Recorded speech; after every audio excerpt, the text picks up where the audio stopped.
Malaquías, el último profeta.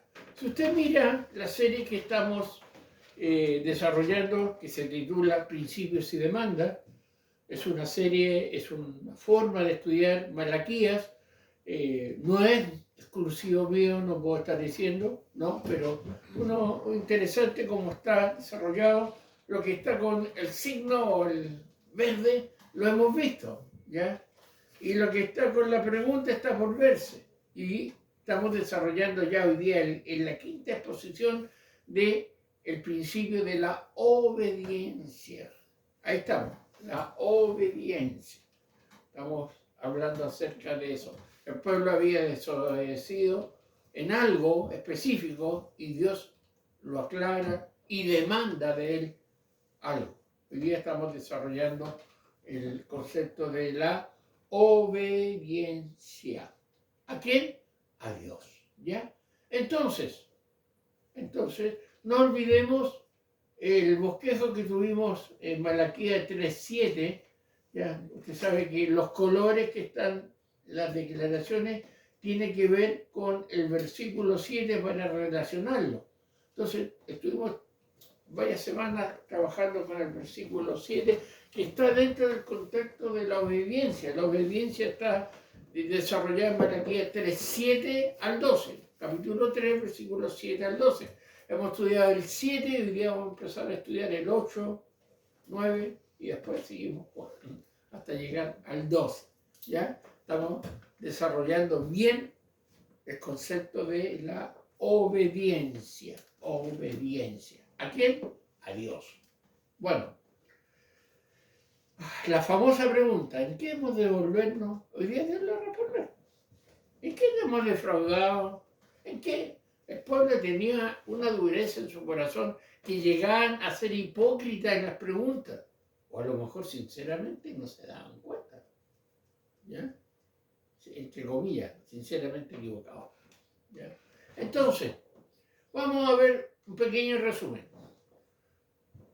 Veíamos la semana pasada que un verdadero hijo de Dios que se rebela contra Dios y quiere vivir de cualquier manera, Dios lo tomará y lo corregirá. ¿Puede un hijo de Dios persistir en llevar su propio estilo de vida a pesar de? Sí, pero Dios ¿qué va a hacer? Si es hijo, lo va a tomar y lo va a llevar a algo que le llama el desierto y va a hablar con él, va a tratar con él, ¿ya? Oseas 2:14 dice que Dios hizo conquistar a su pueblo en ese tiempo, llevándolo precisamente al desierto, un lugar utilizado en la historia bíblica para los procesos de probar a la persona, de perfeccionarla y de purificarla.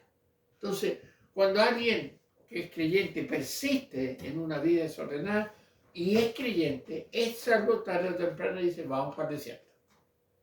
¿Ya? Vamos para el desierto. ¿Ya? Y sabemos que el desierto no es un lugar fácil y agradable, pero es un lugar necesario y efectivo para que Dios cumpla sus propósitos en aquellos que ha elegido para su gloria. Dios nos permite y nos lleva porque quiere tratar con nosotros de forma específica. ¿Ya? ¿Y sabes qué? ¿Qué desierto veíamos puede ocupar Dios? La escasez económica o sacarnos del confort. ¿Ya? A veces no es tanto la escasez, sino Dios nos aprieta ahí porque está tratando con nosotros. Porque mi vida tiene más prioridad en lo temporal que en lo eterno. Puedo ocupar también enfermedades inesperadas o que las enfermedades crónicas se compliquen para tratar con nosotros. ¿Ya? Crisis familiares, crisis emocionales, crisis existenciales. Bueno, si eres creyente, puede Dios ocupar ese desierto para tratar contigo. ¿Ya? No arranque del desierto, sino que vuelve tus ojos al Señor. Y terminamos diciendo, ¿estás en el desierto? ¿No? ¿Seguro? Porque hay que diferenciar desierto de consecuencia de mi pecado. Entonces, ¿te gustaría estar en el desierto? No. No. Obedece entonces. Pero, si el desierto no te afecta, no te hace volver a Dios, Dios trata contigo, tienes que preguntarse, ¿soy pueblo de Dios, soy realmente salvo. Si no, no hay ningún efecto para lo que me ha pasado una y otra vez. Entonces tu eslogan sería, ¿en qué hemos de devolverme? ¿En qué debo volverme? Si no estoy mal, ¿seguro?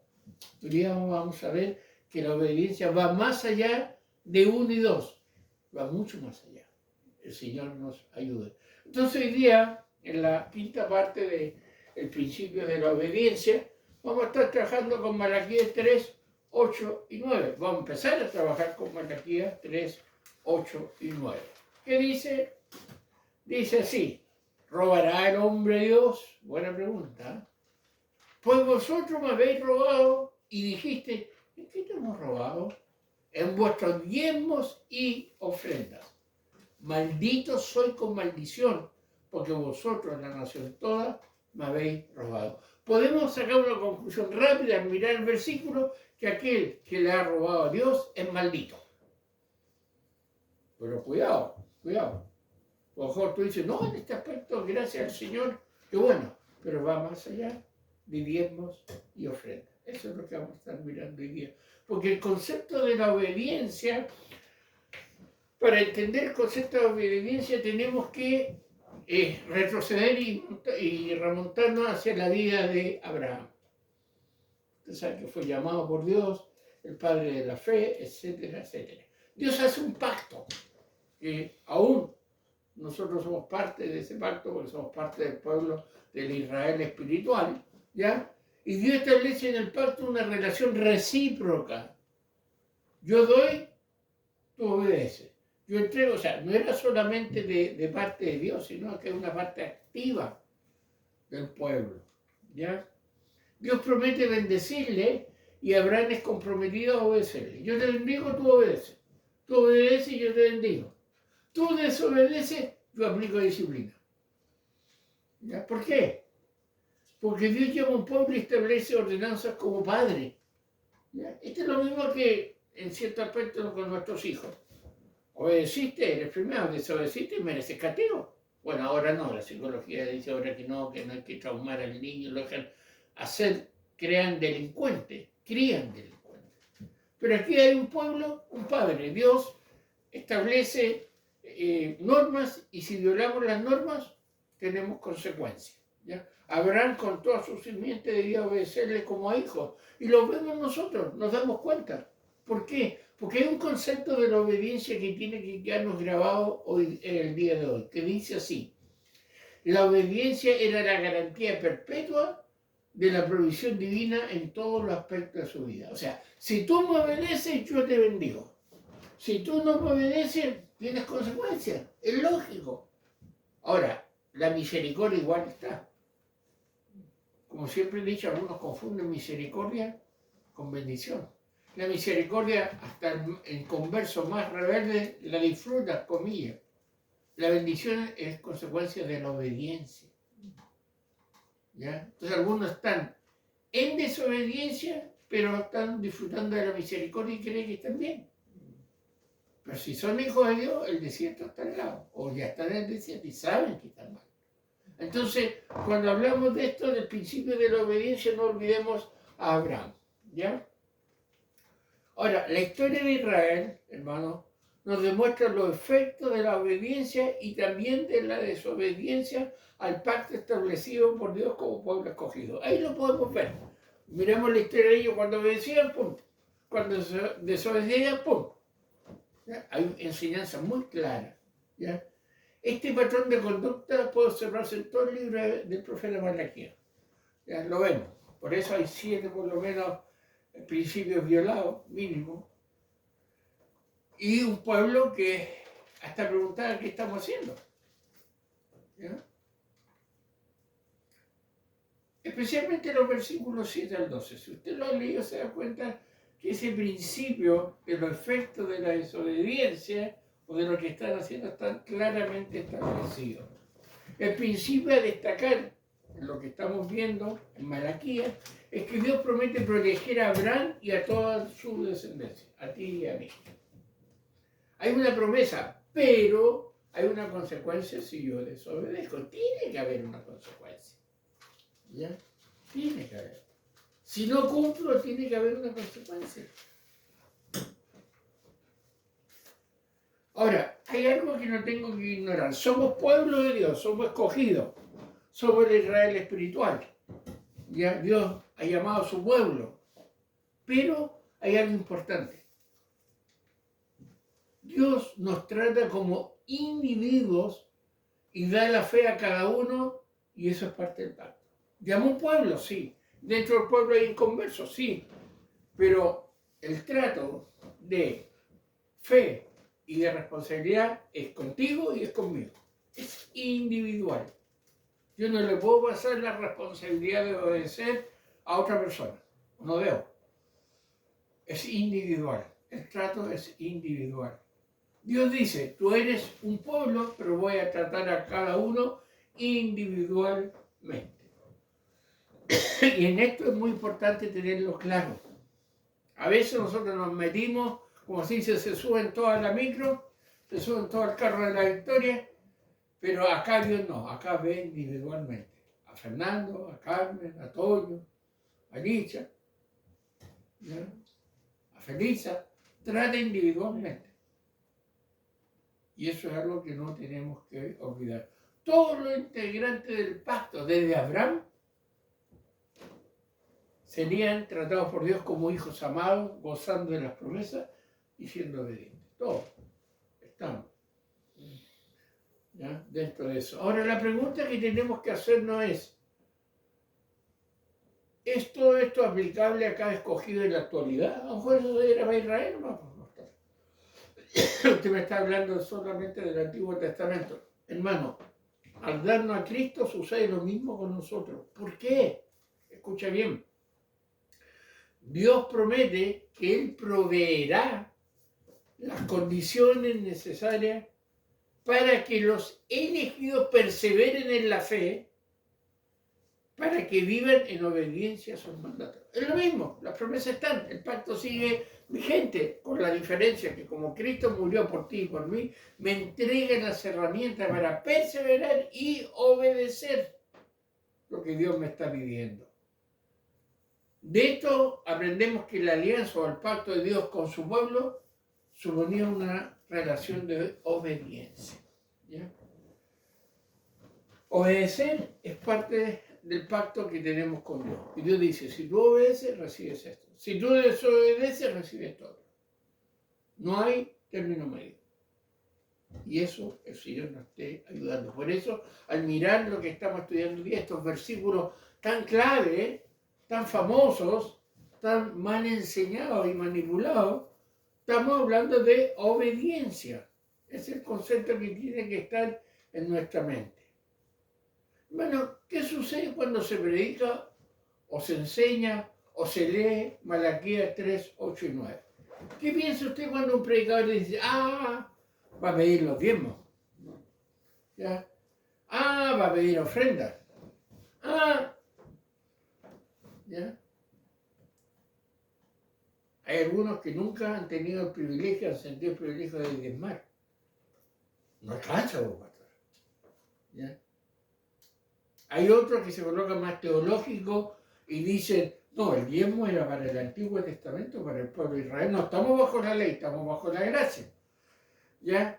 Yo he conocido casos dramáticos, hermano, de algunos que no aceptan lo de diezmo y ofrendas, cómo terminan sus vidas. Ahora, no es que lo esté amenazando, pero es fácil. Esto es lo mismo, hermano, que yo voy al banco, le digo, al cajero, deseo girar 50 millones en mi cuenta. Me revisa y dice, don Fernando, tiene 300.000 pesos. ¡No puede ser yo! Bueno, eso es lo que comúnmente se ve, pero vamos a ver que va más allá de diezmos y ofrendas. Coloca mucha atención.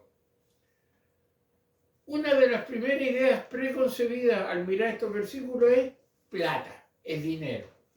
Sin embargo, el texto no menciona el dinero si lo miras directamente, ¿ya? Pero sí menciona en 4 ocasiones la acción de robar. Específicamente nos dice, vosotros vais robado en plata y... No, diezmo y ofrenda era muy amplio, no solo dinero.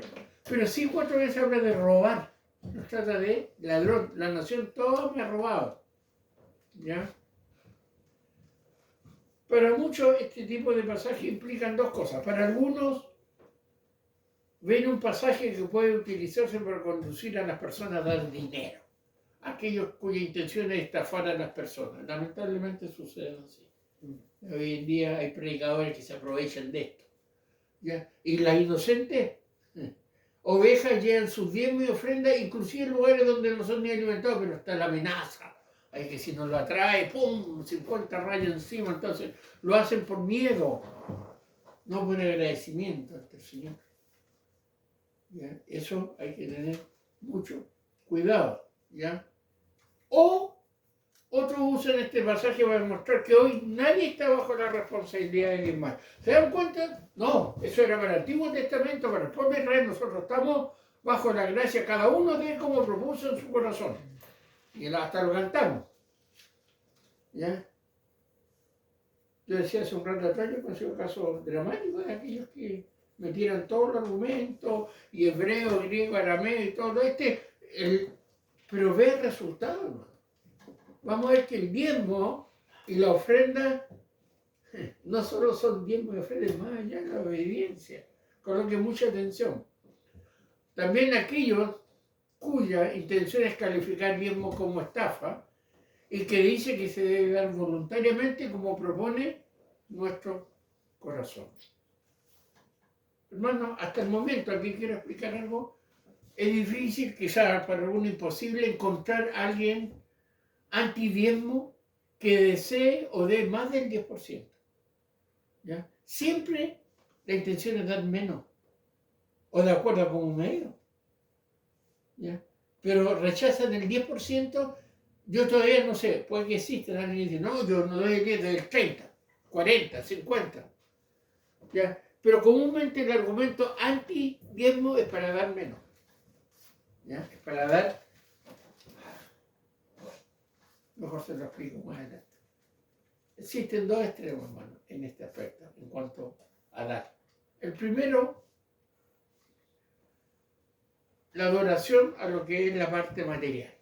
Para algunos, el dinero es un dios. ¿Ya? No un recurso, sino un dios. Lo adoran, lo veneran, lo cuidan, lo tienen siempre en un altar. Doy, pero ese dar no me afecta a mi Dios. Mi Dios sigue intacto. ¿Ya? Pero sucede el otro extremo. Estamos hablando aquí de ovejas. Sucede el extremo de pastores que tienen un verdadero negocio a través de los diezmos y ofrendas. Como sale ya, lo trae un meme, una persona desmayada y dice, ¿por qué se desmayó la hermana? Es que se enteró que el hijo del pastor tiene 2 camionetas 4x4, no le trabaja un día a nadie, y ella hace 30 años que diezma fielmente. Era como meme, pero a veces es una realidad. Hermano. Lamentablemente el corazón del ser humano así. Entonces, son los dos extremos, los que adoran la parte material, el dinero, y los pastores que hacen negocio. ¿El negocio? Sí, es buen negocio. A veces, depende. Si sabe trasquilar bien la oveja, ¿ya? Y la oveja se queda tranquila por naturaleza, se enriquece. Pero Dios está mirando eso. Ese cuidado que tenemos que tener y no tenemos que olvidarlo. Sin embargo, estos son solo aplicaciones o implicaciones parciales de la esencia de estos dos versículos. Es más allá del diezmar y ofrendar. Escucha bien, es más que de tu diezmo y ofrenda. Debes darlo, amén, sí, tienes que darlo. ¿Ya? Pero el robar no es solo no darlo, hay más allá y lo vamos a estar desarrollando. ¿Ya? La palabra de Dios en este contexto que estamos estudiando no está limitada a tratar asuntos particulares, sino a mostrar la obediencia como un aspecto general de nuestra relación de pacto con Dios. Coloca como ejemplo diezmo y ofrenda. ¿Ya? Los trata de ladrones en diezmo y ofrenda, pero va más allá de entregar diezmos y ofrendas. ¿Ya? Entonces, hermano, no se trata solo de dar dinero, va mucho más allá y eso lo veremos en un pasaje del Nuevo Testamento. Quiero que busquen Lucas capítulo 20, ¿ya? No lo vamos a leer todo, pero sí vamos a entender algo que estaba pasando, el concepto de la obediencia. Ahí en Lucas 20 habla de a César lo que es de César, a Dios que es de Dios. Hay una discusión interesante entre Jesús y los líderes religiosos que nos deja una enseñanza útil sobre los principios de la obediencia. Y ahí usted ve, son 47 versículos que usted los lee, la discusión que hay. Ahora, los líderes, y están discutiendo en el templo, se ofenden por la forma en que Jesús los confronta. Jesús no tenía, como se dice vulgarmente en la lengua. Le decía, ustedes están haciendo negocio, ustedes a los que más azotaba era a los líderes religiosos más que a los inconversos. ¿Ya? Entonces, finalmente Jesús se dirige a sus discípulos después de aclarar todo esto y les da una advertencia. Versículo 45, Lucas 20, 45. Escuchemos la advertencia que dice. Y oyéndole todo el pueblo dijo a sus discípulos. Viéndole todo el pueblo, ahora se dirige a los discípulos que están ahí con él. Y el argumento de la advertencia, ¿qué está pasando? Les resumen lo que pasa. Versículos 46 y 47, escuchen. Guardaos de los escribas que gustan de andar con ropas largas y aman las salutaciones en las plazas, y las primeras sillas en las sinagogas, y los primeros asientos en las cenas, que devoran las casas de las viudas, y por pretexto hacen largas oraciones, estos recibirán mayor condenación. Ya. Hay una advertencia, tengan cuidado, aunque hacen tanto exterior fielmente, ¿se acuerdan el fariseo publicano? Yo hago esto, hago lo otro, pero era exterior solamente.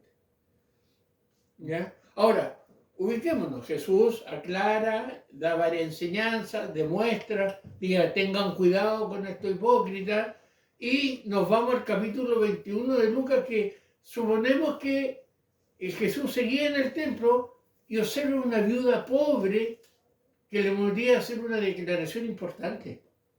Él empieza a observar cómo llevan sus ofrendas y todo. Algunos ahí llegaban con ropa y todo.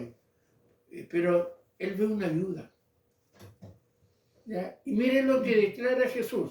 Lucas 21:4. Porque todos aquellos echaron para las ofrendas de Dios lo que les sobra, mas esta de su pobreza echó todo el sustento que tenía. Ya. Algunos toman eso y dicen que da poco, porque no, dio todo. Viuda pobre. Lo otro lo que le sobraba. ¿Vieron ambos? Sí. Pero miren, la idea es que según la ley judía, no sé si sabía esto usted, esta viuda pobre, en vez de estar dando todo lo que tenía, debía estar recibiendo una porción de ayuda. ¿Sabía usted eso? Por ser viuda y pobre, el templo, entre comillas, la iglesia debía preocuparse de ella, no ella llevando. Pero Jesús dice, mire el ejemplo. ¿Ya? Pero la cultura de estafa de los religiosos era tan grave que casos como este no eran pocos. No se preocupaban de la viuda, no.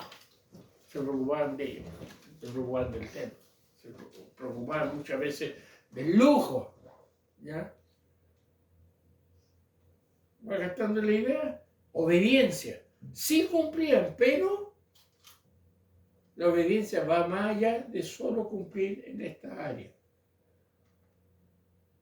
La pregunta es, ¿para qué acumular este dinero? Bueno, al final del capítulo que era para el templo. Sin embargo, ¿qué dice Jesús que pasaría con ese templo? No va a quedar piedra sobre piedra.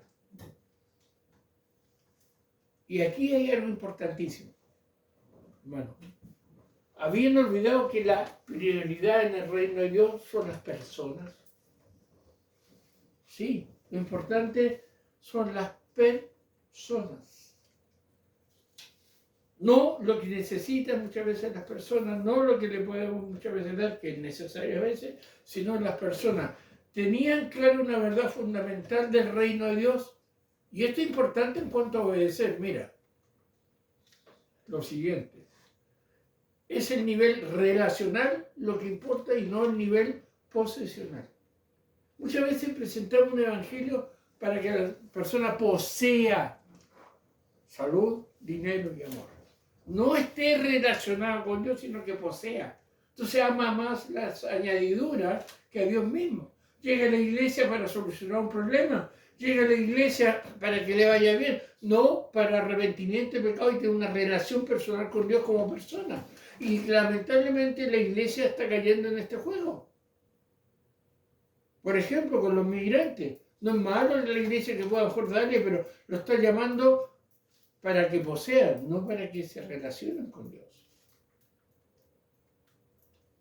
¿Por qué utilizamos este pasaje de Lucas?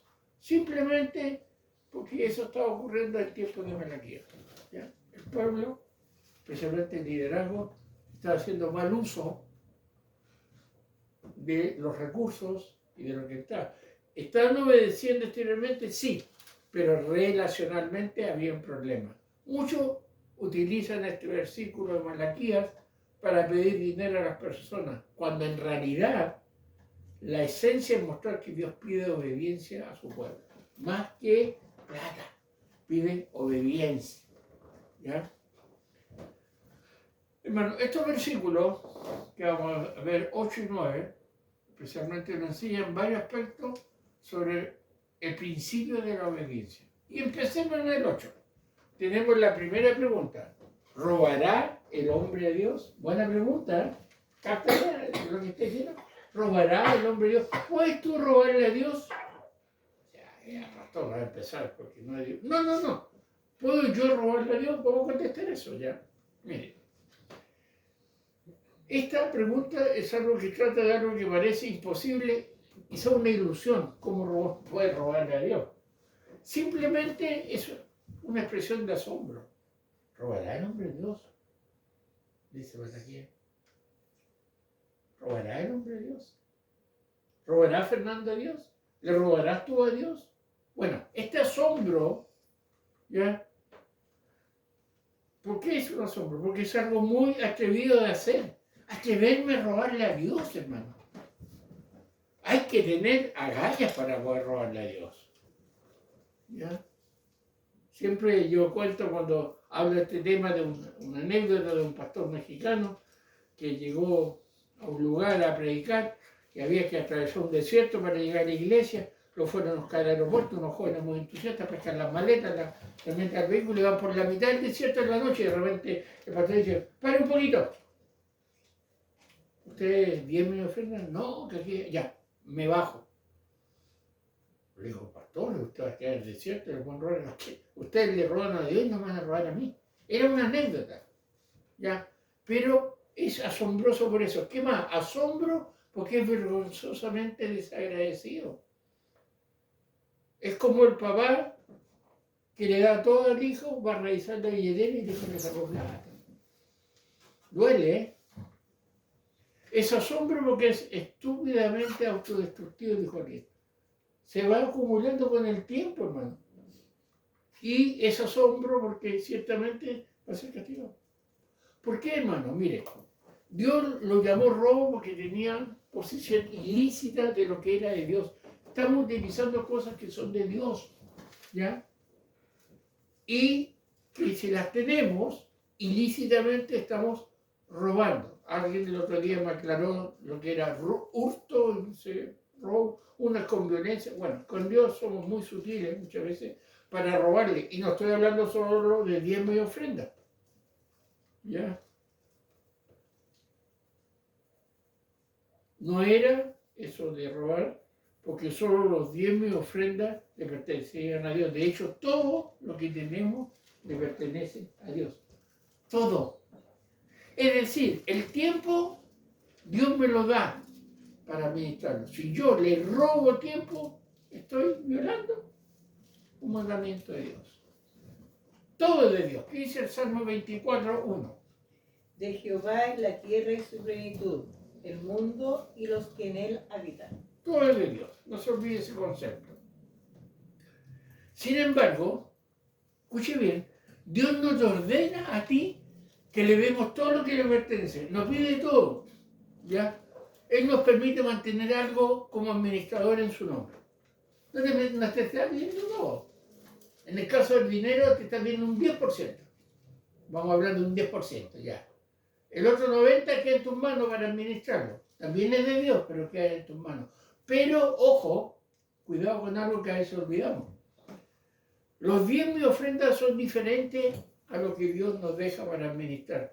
No nos son dados nosotros para que lo administremos. Pertenecen a lo que el Señor llama mi casa, la casa del Señor. Esos áreas no debo administrarlo yo, tengo que entregarlo. Pero pastor, se lo roban. Ellos van a dar cuenta si se lo roban. Bien simple. Pues no me corresponde a mí estar administrando lo que no debe estar en mi posesión y mi responsabilidad. Culturalmente, estos diezmos y ofrendas perseguían que el pueblo de Dios no tuviera necesidad, ¿sabía usted? Si usted lo mira, si había viudas, por eso miramos el ejemplo de viudas y todo, era para que dar un ejemplo que eran un pueblo que no poseía necesidad, ¿ya? Esta práctica de dar, de llevar a la iglesia y de ayudar, reflejaba la generosidad del carácter de Dios y se esperaba que también se mostrara como parte de la cultura del pueblo. Este pueblo es diferente, no es ambicioso, es dadivoso, no es ajeno al dolor, se compadece. ¿Ya? Sin embargo, el texto nos informa que ellos habían desobedecido al no haber traído sus diezmos y ofrendas al Señor. Notemos el énfasis en el principio de la obediencia más que en lo que habían dejado de traer. ¿Ya? Quiero que nos saquemos un poco, pastor, al final ojo va a pedir un diezmo especial. No, saquemos un poco eso. Eso es como el ejemplo básico. ¿Ya? Es como lo que más duele de repente cuando nos tocan. Va más allá, está hablando de una obediencia en todas las áreas de nuestra vida. A Dios no solo le robamos diezmos y ofrendas, robamos mucho más. ¿Y cuál es lo más grave? Lo vamos a ver, no nos damos cuenta. ¿Ya?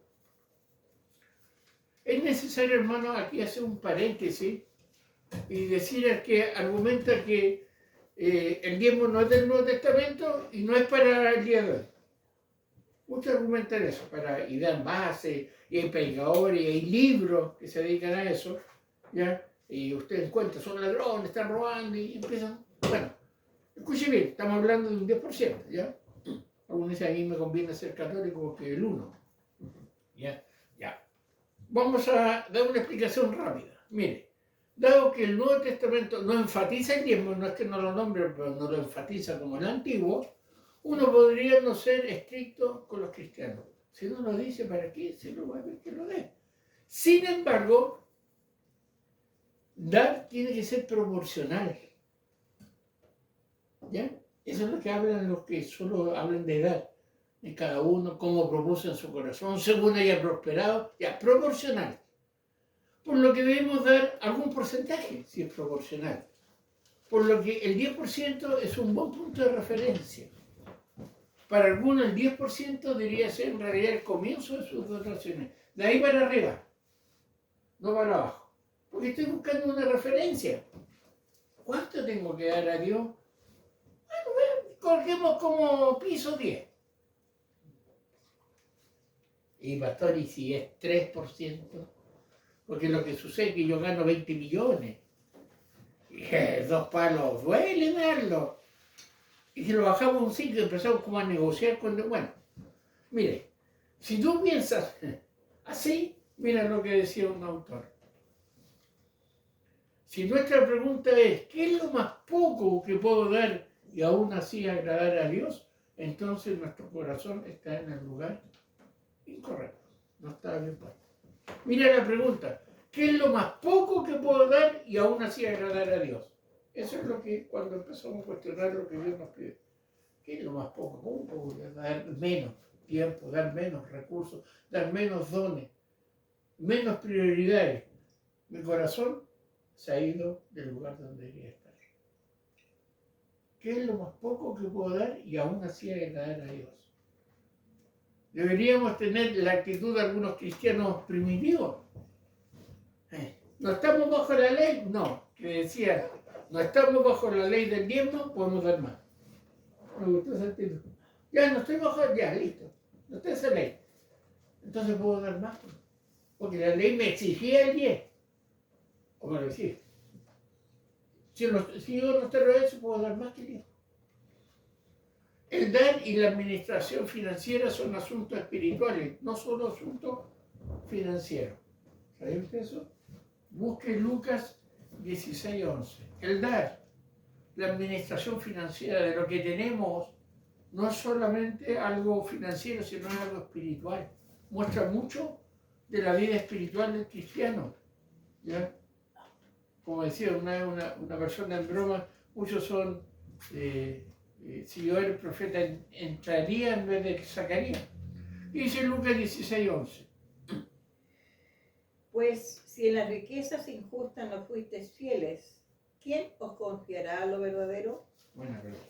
Bueno, sigamos.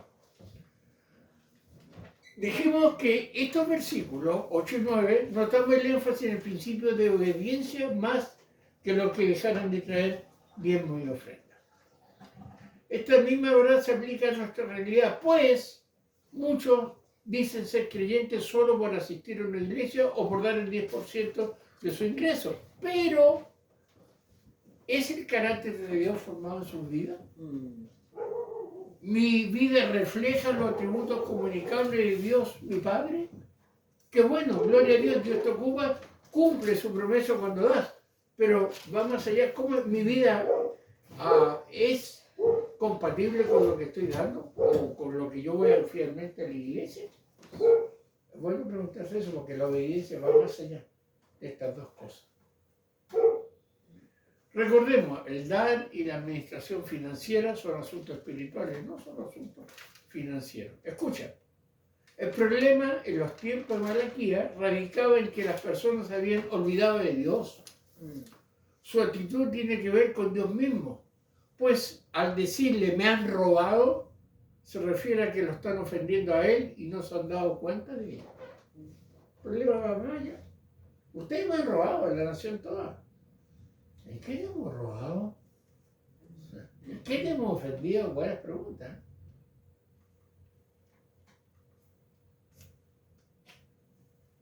Esto es una de las acusaciones más serias o muy serias que nos hace la Escritura y quizás la más importante.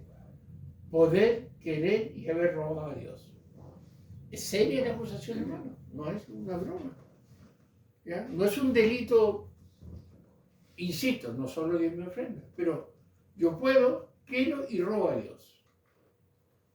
Esto nos conduce a otros aspectos del carácter de Dios. Volvimos, robar a Dios. ¿Robará el hombre a Dios? Ya. Mira bien, escucha.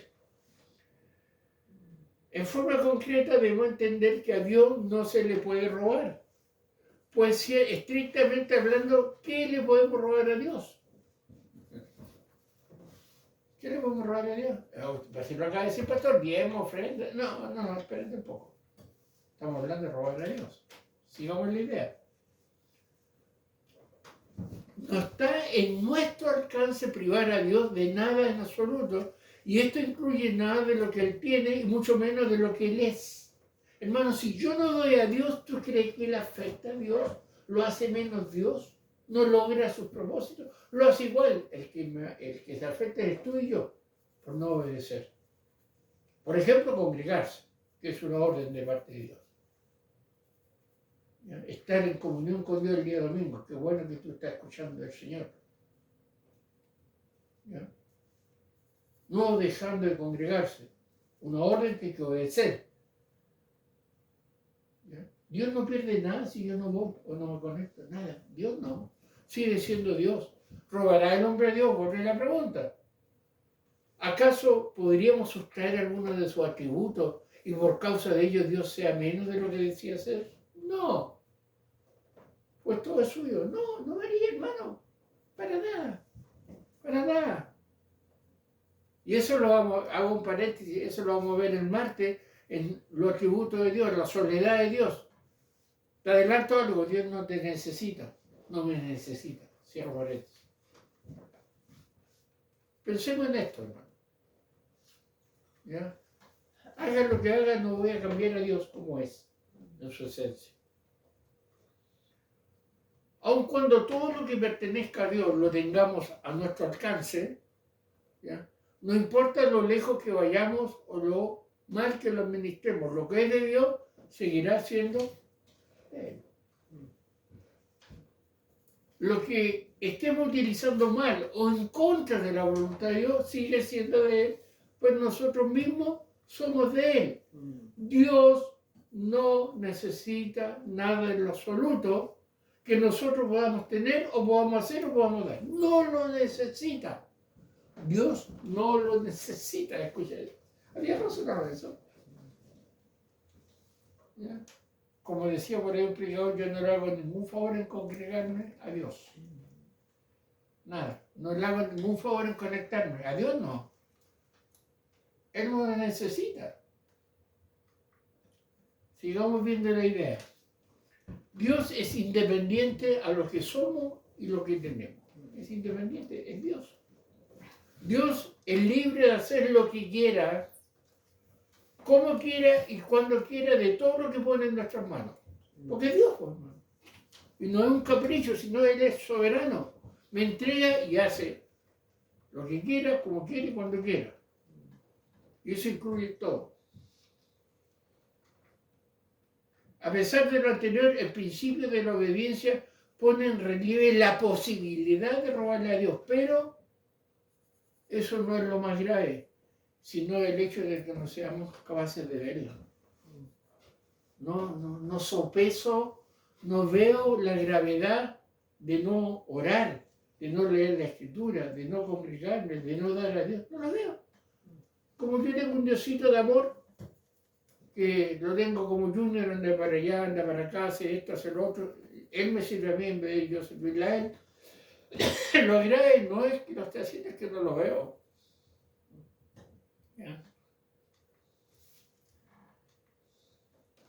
Esto lo notamos en la pregunta del pueblo. ¿En qué te hemos robado? ¿En qué te hemos robado? Ellos pretenden asumir ignorancia de su culpabilidad ante Dios. La dureza de esta realidad es que Dios tenga que decirnos que somos ladrones, pero es ahí que se hace claro el verdadero sentido de esta palabra de Dios. Es decir, lo principal no es el asunto de los diezmos y ofrendas, no. Sino, lo principal es la enseñanza que se aprende por causa del robo de ellos. ¿Ya? Por causa del robo de ellos. Así que entendemos que nos volvemos ladrones cuando no damos a Dios lo que Él demanda, y esto apunta a la relación pactal y personal que ha establecido con su pueblo. Yo soy ladrón cuando no le doy a Dios lo que Él me demanda, y Dios me pide más que Dios me ofrenda. Me pide en tiempo, en prioridad, en servicio. Me lo está pidiendo, tú lo sabes. Entonces, no solo esto, puede que esté cumpliendo y gloria a Dios, Dios cumple, ya la entrega y todo, pero más allá, te reflejaste realmente lo que Dios dice. ¿Por qué, hermano? Porque este asunto de obediencia no es solo de dar dinero, es más allá. Yo puedo estar dando muchos recursos y Dios los va a ocupar para su gloria y Dios va a bendecir, pero mi vida personal, ¿cómo está con Dios? ¿Por qué, hermano? En todo lo que Dios nos ha dado, Él nos ha puesto solo como todo lo que Dios te ha entregado a ti, me ha entregado a mí, Dios lo ha puesto solo.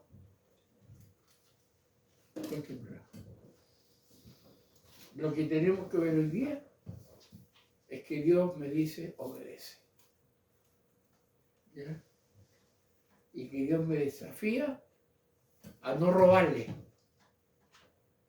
¿Ya? Y que me va a estar advirtiendo por una razón. Me ha entregado mucho, pero hay una condición de lo que Dios me ha entregado. Dios nos ayude a desafiarnos, hermano. Obedecer es más que diezmo y ofrenda. Es obedecer lo que Dios me pide como pueblo suyo. ¿Ya? Y que me pide simplemente para bendecirme. No lo necesita, pero me da la oportunidad de ser bendecido por ser obediente. Oramos, Padre. Gracias por tu palabra. Gracias por el cuidado que tú nos das a cada uno de nosotros. Ayúdanos a poder ser obedientes en todas las áreas de nuestra vida. Te lo pedimos en el nombre de Jesús.